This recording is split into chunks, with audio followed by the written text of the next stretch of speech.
देखिए, आज हम आपके साथ डिस्कस कर रहे हैं प्राचीन भारत के अंतर्गत पांचवा टॉपिक, जो वैदिक एज। वैदिक एज का जो टॉपिक है हमारा वैदिक साहित्य। वैदिक साहित्य के अंतर्गत देखिए हम पूरे 4 वेद हैं, ऋग्वेद, सामवेद, यजुर्वेद, अथर्ववेद। और इन वेदों पर कौन कौन से ब्राह्मण हैं लिखे गए हैं, आरणायक है, उपनिषद है। अब क्योंकि आज टॉपिक जो है हम जो है आपके साथ जो है वो आपका जो है हमारा वैदिक साहित्य डिस्कस करते हैं। अब देखिए, वैदिक साहित्य के अंतर्गत जो है वेदों की संख्या 4 है। अब 4 का मतलब देखिए, मतलब कौन कौन से हैं? ऋग्वेद, यजुर्वेद, सामवेद, अथर्ववेद। चारों वेद को सम्मिलित रूप संहिता भी कहा जाता है। अगर इन चारों को मिला देते हैं, चारों को इनको कहते हैं संहिता। देखिए, मतलब जो है श्रवण परंपरा में सुरक्षित होने के कारण वेदों को श्रुति भी कहा गया है। यानी कि जो है श्रवण परंपरा में सुरक्षित होने के लिए मर के कारण जो है वेदों को श्रुति भी कहा जाता है। ईसा पूर्व द्वितीय शताब्दी से लेकर पूर्व मध्य काल तथा विभिन्न स्मृति ग्रंथों की रचना की। अब देखिए, हम जो है वेद जो थे हमारे जो है इसके अंतर्गत वेद व्यक्त कराने वाला पुरोहित कौन था इसके अंतर्गत, और कार्य क्या होता था वो चीज देखेगा। अब देखिए, ऋग्वेद जो है इसमें यज्ञ करने वाले पुरोहित को कहते थे होता या होत। मतलब होत, ऋग्वेद में यज्ञ कराने वाले पुरोहित को क्या कहते थे? होता या होत। इसमें क्या है कि देवताओं को यज्ञ में बुलाना और ऋचाओं का पाठ करना, देवी की स्तुति करना है जो इसका कार्य था ऋग्वेद में, यानी होता का। होता मतलब होत का। वहीं पर देखिए यजुर्वेद सेकंड। अब यजुर्वेद जो है इसका जो यज्ञ कराने का वाला जो पुरोहित है इसमें कहलाता था अध्वर्यु। अध्वर्यु मतलब देखिए जो है यजुर्वेद यज्ञ कराने वाले पुरोहित को कहा जाता था। अब देखिए, यजुर्वेद में याज्ञिक कर्मकांड का समुचित अनुष्ठान होता था। वहीं पर देखिए सामवेद, सामवेद का जो है यज्ञ कराने वाले पुरोहित को कहते थे उद्गाता। उद्गाता मतलब ऋचाओं का सस्वर गायन करना, यानी गायन से संबंधित। वहीं पर देखिए अथर्ववेद, अथर्ववेद में यज्ञ कराने वाले पुरोहित को ब्रह्मा कहा जाता था। अब यज्ञ पूरा होना यानी यज्ञ का पूरा निरीक्षण करना, तीनों अन्य पुरोहितों के यज्ञ संपादन का निरीक्षण भी करता था। यह सर्वोच्च पुरोहित था। कौन था? ब्रह्मा। यानी कि यज्ञ का पूरा निरीक्षण करना तथा तीनों अन्य पुरोहितों को यज्ञ संपादन का निरीक्षण भी करना होता था, और यह सर्वोच्च पुरोहित था।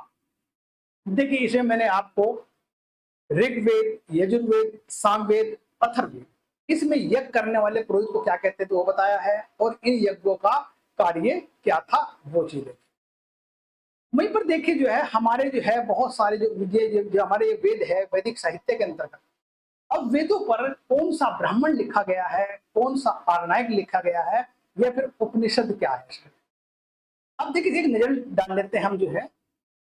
अगर हम ऋग्वेद की बात करते हैं, देखिए ऋग्वेद पर ऐत्रेय, महादीस, कौशितकी यानी कि संख्यायन, ये जो है ब्राह्मण लिखे गए। कौन कौन किस पे? ऋग्वेद पे। ऋग्वेद पे देखिए ऐत्रेय, महिदास, कौशितकी, संख्यायन, ये बन गया हमारा ऋग्वेद पे ब्राह्मण। वहीं पर ऋग्वेद पे जो है आरणायक, आरणायक का मतलब समझिए जो जंगल में लिखे जाते, यानी कि ऋग्वेद के जो आरणायक ग्रंथ है वो ऐत्रेय, कौशितकी। और तीसरी बात देखिए यहाँ पर ऋग्वेद में जो उपनिषद लिखा गया है वो ऐत्रेय, कौशितकी है। वहीं पर देखिए सामवेद, सामवेद में देखिए इस पे जो ब्राह्मण है वो पंचविश या पांडे, षड्विश, जैमिनी, ये ब्राह्मण ग्रंथ लिखे गए हैं सामवेद। वहीं पर देखिए मतलब जो है सामवेद पे जो आरणायक है छंदोग्य, जैमिनी, ये मतलब जो है आरणायक लिखे गए हैं। वहीं पर उपनिषद की बात करते हैं। अब उपनिषद जो है सामवेद पर जो है छांदोग्य, जैमिनी और केन, ये उपनिषद सामवेद से संबंधित है या सामवेद पर लिखे गए। अब देखिए इसमें जो है शुक्ल यजुर्वेद, इसमें शतपथ ब्राह्मण लिखा गया, इस पर बृहदारण्यक आरण्यक लिखे गया है, और बृहदारण्यक ये हमारे इस पे जो है एक तरह से उपनिषद लिखे गए हैं। वहीं पर जो है कृष्ण यजुर्वेद, कृष्ण यजुर्वेद पे देखिए हमारा तैत्रीय ब्राह्मण लिखा गया है, फिर तैत्रीय अरण्यक भी लिखा गया है, फिर वहीं पर जो है कृष्ण यजुर्वेद पे कठोपनिषद, मैत्रायण उपनिषद, तैत्रीय उपनिषद, श्वेता स्वर उपनिषद, ये कृष्ण यजुर्वेद पे लिखे गए हैं। देखिए यजुर्वेद को दो पार्टों में बांटा हमने, शुक्ल यजुर्वेद और कृष्ण यजुर्वेद। वहीं पर देखिए अथर्ववेद पे जो ब्राह्मण लिखा गया है वो गोपद, और अथर्ववेद पे कोई आरण्यक नहीं लिखा गया है। वहीं पर उपनिषद की बात करते हैं, अथर्ववेद को जो उपनिषद है संबंधित है वो मुंडक उपनिषद, मांडुक्य उपनिषद और प्रश्न उपनिषद। देखिए ये थोड़ा सा मैं आपके साथ जो है वेद के बारे में डिस्कस किया है, वेद के बारे में कौन कौन से वेद थे, और वेद को जो है यज्ञ करने वाले पुरोहित कौन थे, क्या कार्य था, और वैदिक जो है इसमें वेदों पर कौन से ब्राह्मण लिखे गए, कौन से ग्रंथ आरण्यक लिखे गए, कौन से उपनिषद लिखे गए हैं, ये मैं आपके साथ डिस्कस किया। अब देखिए ऋग्वेद की बात करते हैं हम जो है। अब ऋग्वेद देखिए हमारा जो है इसको, अब ऋग्वेद में देखिए हमारा जो है ऋग्वेद सतुति मंत्रा का या मंत्रों का संकलन है, यानी कि ऋग्वेद में सतुति मंत्रों का संकलन किया गया है। और में विभक्त ऋग्वेद में 1017 सूक्त हैं। इन सूक्तों में 11 बाल खिल्ले सूत्रों को जोड़ा गया है, यानी इसके बाद कुल सूक्तों की संख्या है वो 1028 हो जाती है। अब देखिए ऋग्वेद के जो मंडल है उनके कुछ खास रचयिता कौन कौन है, जैसे द्वितीय मंडल की बात करते हैं। द्वितीय मंडल की जो रचयिता है वह है गृत्समद, यानी कि जो है ऋग्वेद के जो द्वितीय मंडल है उसके जो ऋषि हैं वो गृत्समद है। वहीं पर तृतीय मंडल के जो है विश्वामित्र हैं। वहीं पर जो है चतुर्थ मंडल के जो है धमदेव, पंचम मंडल के अत्रि, और षष्ठ मंडल के भारद्वाज, और सप्तम मंडल के वशिष्ठ, और अष्ट मंडल या 8वें मंडल के कर्ण और अंग्रेज है। देखिए इन मंडलों के ऋषि के बारे में मैंने बताया है, या ऋग्वेद के रचयिता है जो इन्होंने मंडल लिखे हैं। अब एक देखिए जो है 10 राज युद्ध का वर्णन जो है ऋग्वेद में मिलता है, यानी 10 राज का मतलब 10 राजों का युद्ध जो है वो ऋग्वेद में मिलता है। बहुत बार क्वेश्चन पूछा गया है कि मतलब जो है 10 राज युद्ध का वर्णन किसमें मिलता है। यही ऋग्वेद की जो है सर्वाधिक प्रसिद्ध ऐतिहासिक घटना मानी जाती है। कौन सी? 10 युद्ध की बात करते हैं। आगे देखिए ऋग्वेद में 2 से 7 मंडल की रचना हुई, जो गुलसमद, विश्वामित्र, वामदेव, अभि, भारद्वाज और विशिष्ट ऋषियों के नाम से है। मतलब देखिए जो ऋग्वेद के जो है मैंने 2 से 7 मंडल जो पहले बताया मैंने आपको, वो इनके नाम से हैं। ऋग्वेद का जो नाम है मंडल की पूरी तरह से सोम को समर्पित है, यानी कि ऋग्वेद का जो 9वां मंडल है, 9th मंडल जो है वो पूरी तरह से सोम को समर्पित है। अब देखिए मतलब जो है प्रथम और 10वें मंडल को, प्रथम और 10वें मंडल की रचना संभवतः सबसे बाद में की गई थी। मतलब जो है इन्हें सतरचिन या सतरचिन कहा जाता है। क्या कहा था? सतरचिन। गायत्री मंत्र ऋग्वेद के 30वें मंडल से लिया गया है। गायत्री मंत्र जो आप कहते हैं ओम भूर्भुवः, ऐसा आपको पता ही है आपको, जो है ये जो है हमारा ऋग्वेद के 30वें मंडल से लिया गया है। शूद्र शब्द का जो उल्लेख है स्वर प्रथम, यानी स्वर प्रथम शूद्र का जो उल्लेख है वो ऋग्वेद के 10वें मंडल यानी कि पुरुष सूक्त में हुआ है। अब 10वें मंडल में मृत्यु सूक्त भी है, जिसमें विधवा के विलाप का वर्णन किया गया। बहुत बार है, यानी ऋग्वेद के कौन से मंडल में विधवा के विलाप का वर्णन किया गया है? वो है 10वें मंडल में, यानी मृत्यु सूक्त कहते हैं इसको, है इसमें विधवा के विलाप का वर्णन किया गया है।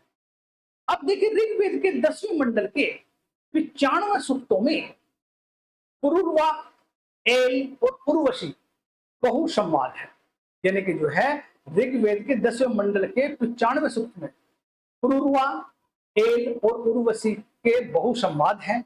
वहीं पर देखिए ऋग्वेद के 10वें मंडल का यानी कि जो है ऋग्वेद में 10वें मंडल में बताइए आपको जो है इनका विवाद है।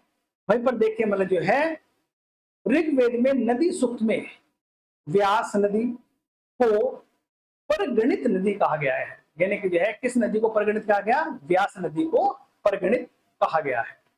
देखिए ये ऋग्वेद के बारे में था। अब दूसरा टॉपिक हमारा सामवेद, यानी कि सामवेद में देखिए हमारे पास सामवेद का शाब्दिक अर्थ होता है गान, यानी गाना, संगीत। इसके जो है 75 सूक्तों को छोड़कर से सभी ऋग्वेद से लिए गए, यानी सामवेद के 75 सूक्तों को छोड़कर से सभी ऋग्वेद से लिए गए हैं। ये सूक्त गाने योग्य हैं। सामवेद भारतीय संगीत शास्त्र पर प्राचीनतम पुस्तक है। इसे भारतीय संगीत का जनक भी माना जाता है। किसे? सामवेद। अब देखिए सामवेद के 3 पाठ हैं। गुजरात की पोथुम संहिता नंबर 1, नंबर 2 कर्नाटक की जेमिनी संहिता, नंबर 3 महाराष्ट्र की रमणीय संहिता। अब देखिए ऋग्वेद का प्रथम दृष्टा वेद व्यास के शिष्य जैमिनी को माना गया है।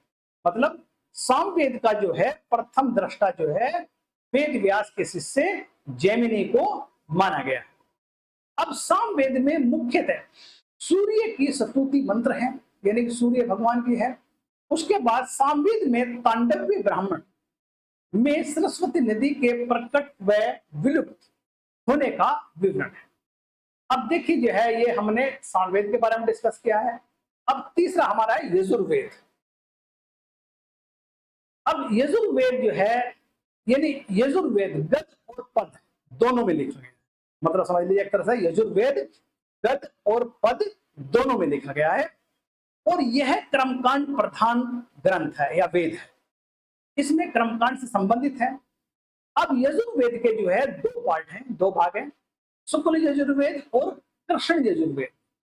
अब शुक्ल यजुर्वेद को वाजसनेयी संहिता भी कहा जाता है, यानी कि शुक्ल यजुर्वेद को वाजसनेयी संहिता भी कहा जाता है क्योंकि वाजसेन के पुत्र याज्ञवल्क्य इसके दृष्टा थे। यानी कि वाजसनेयी संहिता को के जो है वाजसेन के पुत्र याज्ञवल्क्य इसके प्रथम दृष्टा थे, इसके शुक्ल यजुर्वेद।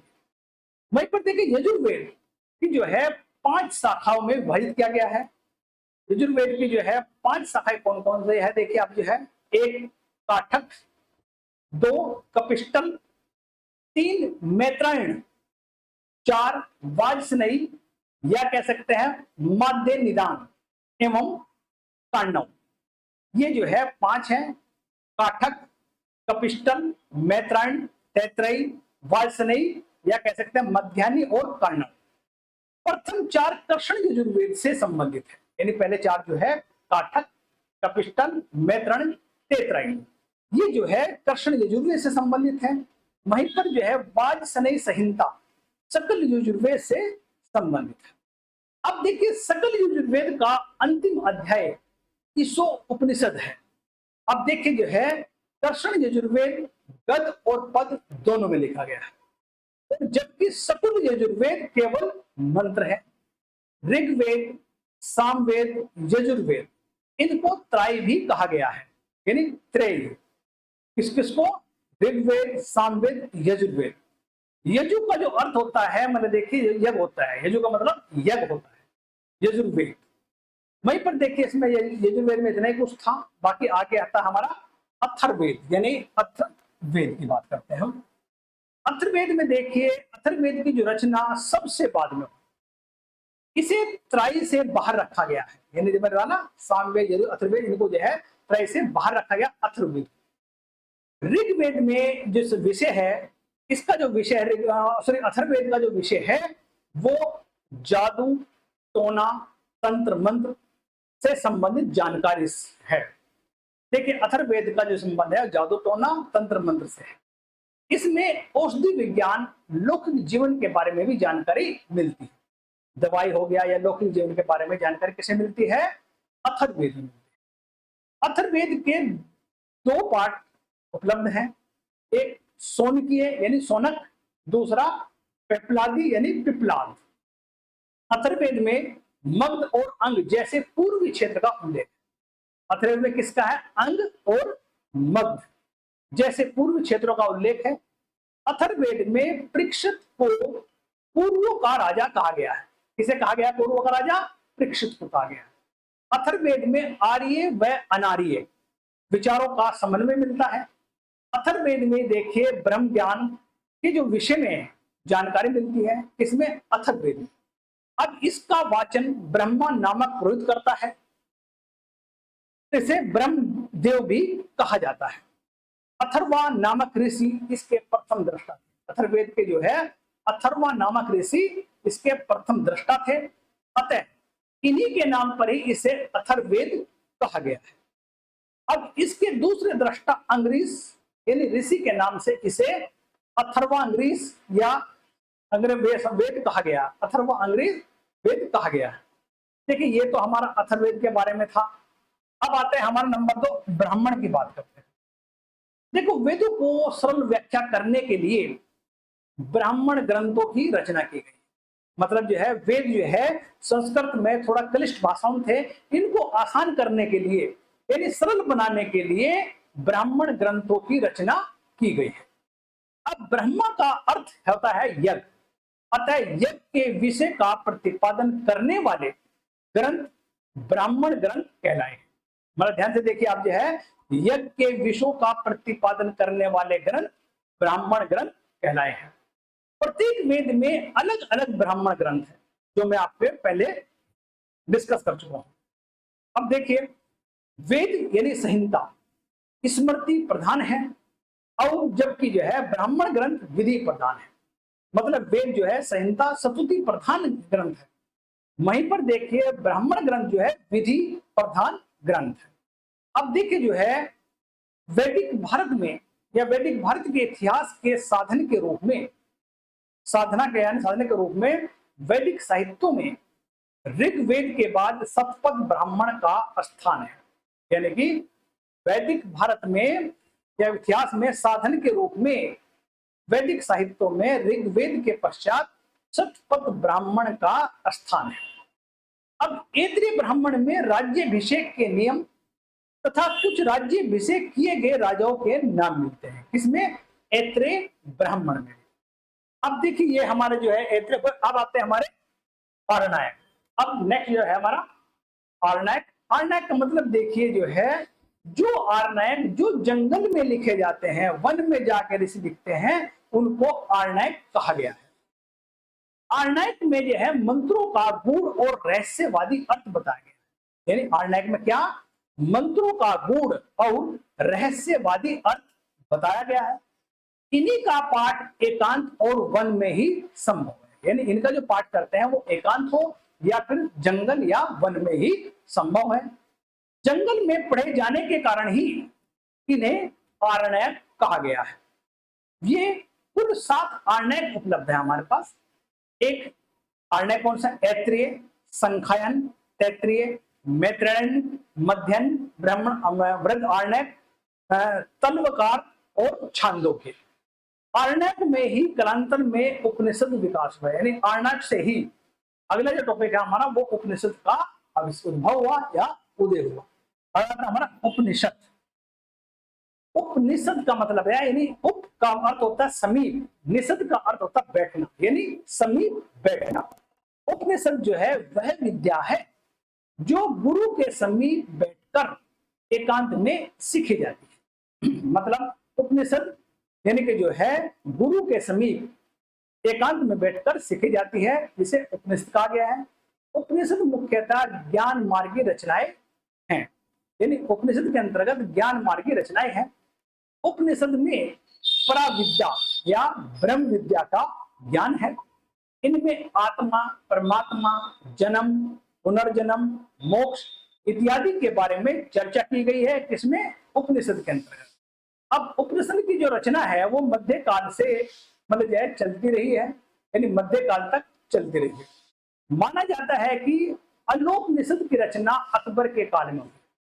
बहुत बार होता है, यानी किस उपनिषद की रचना अकबर के समय में, बहुत बार क्वेश्चन आता है, उसमें है अलोपनिषद की रचना जो है अकबर के काल में। मुक्तोपनिषद के अनुसार कुल 108 उपनिषद है, यानी मुक्तोपनिषद यानी मुक्तोपनिषद के अनुसार कुल 108 उपनिषद है। शंकराचार्य ने 10 उपनिषदों पर टीका लिखी। बहुत बार याद है, 10 उपनिषदों पर टीका किसने लिखी? ये लिखी शंकराचार्य ने। उपनिषदों का प्रस्थान त्रय भी कहा गया है, यानी उपनिषदों को प्रस्थान त्रय भी कहा गया है। बहुत बार क्वेश्चन पूछा जाता है प्रस्थान त्रय किसे कहा गया है? वो उपनिषद। अब देखिए 12 उपनिषद ही प्रमाणिक माने गए हैं। 12 कौन कौन से हैं? देखिए, इस, केन, कट, प्रश्न, मुंडक, माटुक्य, तैत्तिरीय, ऐत्रेय, छांदोग्य, कोष्टकी, बृहदारण्यक, श्वेताश्व, इनको ही मतलब यह है प्रमाणिक माना गया है। भारत का राष्ट्रीय आदर्श वाक्य सत्यमेव जयते जो मुंडक उपनिषद से लिया गया है, यानी सत्यमेव जयते मुंडक उपनिषद से लिया गया है। देखिए ये हमारा उपनिषद है। नेक्स्ट है वेदांग। वेदांग 6 की बात करते हैं। 6 वेदांग हैं। वेदों का अर्थ को सरलता से समझना, यानी वेदों के अर्थ को सरलता से समझना और वैदिक कर्मकांड का प्रतिपादन में साहित्यार्थ वेदांग नामक साहित्य की रचना की गई है। वेदांग 6 हैं। 6 कौन कौन से मैं बताया रखा है इसमें, देखिए, शिक्षा, कल्प, व्याकरण, निरुक्त, ज्योतिष और छंद। अगर हम शिक्षा की बात करते हैं, नंबर 1, वैदिक स्वरों की शुद्धि उच्चारण विधि हेतु शिक्षा का निर्माण हुआ है, यानी कि वैदिक स्वर की शुद्धि उच्चारण का शुद्ध उच्चारण विधि हेतु शिक्षा का निर्माण हुआ। वैदिक शिक्षा संबंधी प्राचीनतम साहित्य जो है वो प्रतिशाख्य है, प्रतिशाख्य है। दूसरा है कल्प, कर्मकांड से संबंधित विधि नियम का उल्लेख, यानी कर्मकांड से संबंधित जो है वो कल्प में, यानी कर्मकांड संबंध विधि नियम का जो उल्लेख है वो कल्प में बताया गया है। अब सूत्र ग्रंथ को ही, यानी सूत्र ग्रंथ को ही कल्प कहा गया। तीसरा व्याकरण, शब्दों की मीमांसा करने वाला शास्त्र व्याकरण कहा गया है, यानी शब्दों की मीमांसा करने वाला शास्त्र व्याकरण कहा गया है, जिसका संबंध भाषा नियम से है। और व्याकरण से, यानी व्याकरण की जो सबसे प्रमुख रचना है वो 5वीं शताब्दी ईसा पूर्व पणनीकृत अष्टाध्यायी है, जिसमें 8 अध्याय और 400 सूत्र हैं। ईसा पूर्व 4वीं शताब्दी में कात्यायन ने संस्कृत में प्रयुक्त होने वाले नए शब्दों की व्याख्या के लिए ही वार्तिक लिखे हैं, यानी देखिए मतलब जो है कात्यायन ने संस्कृत में प्रयुक्त होने वाले नए शब्द की जो व्याख्या है के लिए जो है एक वार्तिक लिखा है। ईसा पूर्व 2री शताब्दी में पतंजलि ने पढ़ने के अष्ट अध्याय पर महाभाष्य लिखा, यानी किसने? पतंजलि ने पाणिनि के अष्ट अध्याय पर महाभाष्य लिखा है। नेक्स्ट है निरुक्त, जिसे हम भाषा विज्ञान भी कहते हैं। अब भाषा विज्ञान मतलब देखिए, क्लिष्ट वैदिक शब्दों का संकलन निघंटु की व्याख्या हेतु यस्क ने निरुक्त की रचना की, जो भाषा शास्त्र का प्रथम ग्रंथ माना जाता है। 5वां है छंद। वैदिक साहित्यों में गायत्री, त्रिटुक, जगती आदि छंदों का प्रयोग हुआ है। छंद शास्त्र पर पिंगल मुनि ने, यानी पिंगल मुनि का ग्रंथ जो है वो सूत्र शास्त्र लिखा गया है। अब देखिए जो है इसमें देखिए आप जो है नेक्स्ट 6 है ज्योतिष। ज्योतिष यानी शुभ मुहूर्त में याज्ञिक अनुष्ठान करने के लिए ग्रह और नक्षत्रों के अध्ययन करके सही समय ज्ञात करने की विधि से ही, या विधि से वेदांत की ज्योतिष की उत्पत्ति है। मतलब यह है शुभ मुहूर्त में याज्ञिक अनुष्ठान करने के लिए ग्रहों तथा नक्षत्रों के अध्ययन करके सही समय ज्ञात करने की विधि से वेदांत के ज्योतिष उत्पत्ति हुई। ज्योतिष की सबसे प्राचीन रचना जो है लग्न मुनि द्वारा रचित वेदांत ज्योतिष। कौन सी है? वेदांत ज्योतिष, जो ज्योतिष पे संबंधित है। सूत्र, वैदिक युग को अक्षुण बनाए रखने के लिए ही सूत्र साहित्य की रचना। अब कल्प सूत्र जो है, कल्प सूत्र में देखिए आप जो है, कल्प सूत्र में विधि और नियम का प्रतिपादन किया है, जो हमारे तीन है। एक स्रोत सूत्र, यज्ञ के संबंधी नियम है। ग्रह सूत्र, ग्रह सूत्र में गृहस्थ के लौकिक और पारलौकिक कर्तव्यों का विवरण है। धर्म सूत्र, धार्मिक, सामाजिक, राजनीतिक कर्तव्यों का उल्लेख है। शूल सूत्र में यज्ञ वेदी के निर्माण से संबंधित नाप आदि के तथा वेदी के निर्माण आदि के नियमों का वर्णन है। किसमें? शूल सूत्र में बात करते हैं। अब देखिए मतलब जो है, इसमें देखिए आप जो है शूल सूत्र यानी 100 सूत्र का ही भाग है। अब शूल सूत्र से यानी शूल सूत्र सर्वप्रथम भारतीय रेखा गणित की शुरुआत किससे? शूल सूत्र से। सूत्र साहित्य में 8 प्रकार के विभाव का उल्लेख किया है। देखिए मैंने आपके साथ ये सारा जितना भी हमारा जो है वैदिक साहित्य डिस्कस किया है। वैदिक साहित्य में देखिए जितने हमारे जो है वेद, 4 वेद जो है सामवेद, यजुर्वेद, अथर्ववेद, इन पे कौन से आर्णक लिखे, कौन से ब्राह्मण लिखे, कौन से उपनिषद लिखे, वो सारे के सारे मैं आपके साथ डिस्कस किया है। देखिए इसमें इतना ही कुछ है। आगे नेक्स्ट टॉपिक के लिए फिर मिलेंगे।